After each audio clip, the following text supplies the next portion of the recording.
Recentemente tivemos uma nova temporada de Dr. Stone, o que me fez lembrar de alguns acontecimentos que eu acho bem interessantes para um vídeo. E no caso desse vídeo, é sobre a segunda verificação geral que aconteceu no mangá, e isso aí todo mundo foi verificado por uma segunda vez. Então nesse vídeo vamos ver o porquê ocorreu uma segunda verificação em Dr. Stone, então já peço que vocês deixem o like e vamos com esse vídeo.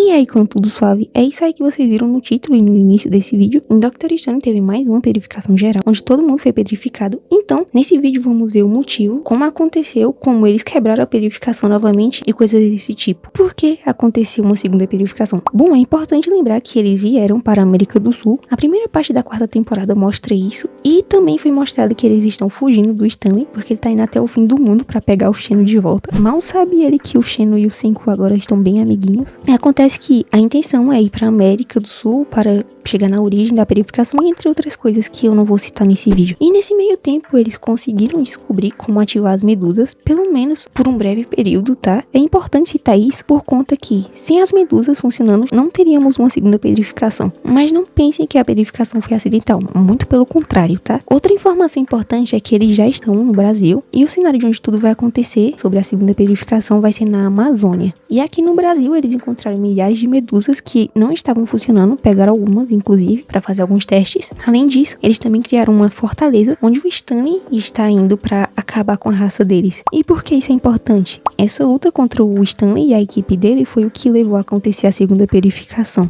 Motivo da perificação. Durante a guerra contra a equipe do Stanley, o time do Senku ficou muito ferido. Aconteceu até de morrer gente por causa disso. O que não é de se surpreender muito, já que o Stanley tem acesso a muitas armas de fogo e coisas do tipo, o que dá vantagem pra ele nesse quesito. E por conta que geral tava ferido e à beira da morte, a ideia da perificação era a única que podia salvar todos. Mas é óbvio que eles não iam simplesmente perificar geral sem um plano. Bom, eles basicamente têm um time da desperificação, que é a Suika e a Françoise, que são as peças principais nesse caso. A Suika ficou responsável de levar os fluidos para eles, e no meio do caminho alguns dos frascos onde continha o fluido quebraram, porque ela caiu, a coitada. Mas restou um, onde eles colocaram na torre da medusa. A ideia do Senku era que em algum momento o fluido iria cair, seja por causa de um rugido alto, um trovão, seja lá porque seja, vai cair naturalmente, dependente que passe dias ou meses. Era essa a ideia do Senku. E o Senku dá a missão para a Suika, que era a única no momento que conseguiria ficar debaixo da torre, para ser a pessoa que desperificaria por conta do fluido e criaria mais fluido para salvar o restante das pessoas que foram perificadas novamente. A perificação e a volta da Suika. Depois disso, a segunda perificação finalmente aconteceu e todos os humanos que estavam na Terra foram perificados novamente. A única diferença agora é que eles sabiam que eventualmente seriam desperificados, diferente da outra vez que a perificação só aconteceu e por sorte o Senku e outras pessoas acabaram voltando. Depois de longos meses, finalmente após um rugido de uma onça pintada, a diva apareceu para salvar todo mundo, tá vendo? O fluido caiu e a Suika foi desperificada, assim como foi planejado. Também é importante ressaltar que a Suika era só uma criança na época que isso aconteceu e ficou sozinha em um mundo de pedra. A coitada passou por várias dificuldades como fome, porque ela não estava com acesso à comida, medo por estar sozinha, também se sentiu solitária porque também estava sozinha, estava sem os amigos dela, mas depois ela criou coragem e começou as buscas por comida, roupas e abrigo, para enfim começar as buscas dos ingredientes para fazer o fluido e salvar todo mundo. Como a Suika salvou a todos? O Senku deixou a receita para a Suika, apesar de ela saber dela, não entendia nada do que estava escrito. O Senku não é uma pessoa muito boa em explicar, né, o que tá acontecendo, o que dificultou bastante o processo da Suika fazer o fluido. Apesar disso, ela estava se esforçando e tentando fazer o passo a passo da receita. Para entender melhor, ela acabou fazendo o próprio mapa mental dela, porque ela já viu o Senku e o Chrome fazendo isso, e aí ficaria mais fácil dela conseguir concluir o objetivo. E depois de alguns anos tentando, ela finalmente conseguiu fazer o fluido, e a primeira pessoa que ela desperificou foi nada mais e nada menos que o Senku. Não tinha como ser outra pessoa, né, ele é a pessoa mais adequada para ser desperificada, porque ele consegue fazer as coisas mais rápido. Ela demorou uns 7 anos para conseguir fazer o primeiro fluido dela, e quando ela foi perificada, ela tinha uns 11 anos, então agora ela tá com 18, mais ou menos. Já é uma jovem adulta, tá? Inclusive ela ficou uma grande charmosa, tá? Ela ficou muito bonitinha. Enfim, ela só conseguiu fazer um fluido, mas como ela desperificou o Senku primeiro, ele fez mais 16 frascos em 16 dias, então foi um dia para fazer cada frasco de fluido de revivamento, e foi trazendo as pessoas de volta. E foi assim que eles venceram a segunda perificação, e tudo graças a Suika, que conseguiu fazer o fluido sozinha. Ou seja, a Suika foi a heroína dessa saga, mas ela passou por maus bocados sozinha e também foi bem esperta, apesar do tempo que ela demorou pra conseguir fazer o fluido. Muita gente pode pensar, mas o 5 demorou menos tempo pra fazer o fluido e tal. Mas é bem importante lembrar que o 5 já tinha toda uma base na ciência, ele vivia disso, né? Ele passava a vida toda só pesquisando coisas e tal. E a Suika sabia sim algumas coisas, mas ela era uma criança de 11 anos, inexperiente. Então, particularmente, eu acho que não demorou tanto tempo pra ela conseguir fazer o fluido. Inclusive, ela sozinha fez um campo de ácido nítrico que adiantou muito o trabalho do Senku de fazer outros 16 frascos. Então, é muita coisa pra uma criança, tá? Depois da purificação. Depois que o Senku e a Suika acordaram as pessoas essenciais, como o Kaseki, a Kohaku, o Tsukazu e entre outros, eles foram comemorar com um churrasquinho e com cachaça. Nada mais que merecido depois de tudo que eles passaram, né? Teve outros acontecimentos, mas não são tão importantes para esse vídeo em específico. Então chegamos ao fim. Mas se vocês gostaram do vídeo, eu peço que vocês deixem seu like, comentem aí o que vocês acharam. Também comentem coisas sobre o mangá que vocês ainda sentem curiosidade, coisas desse tipo. E se vocês gostaram do vídeo também, se inscrevam no canal para receber mais vídeos de qualidade duvidosa. Obrigada a quem assistiu até aqui e até o próximo vídeo.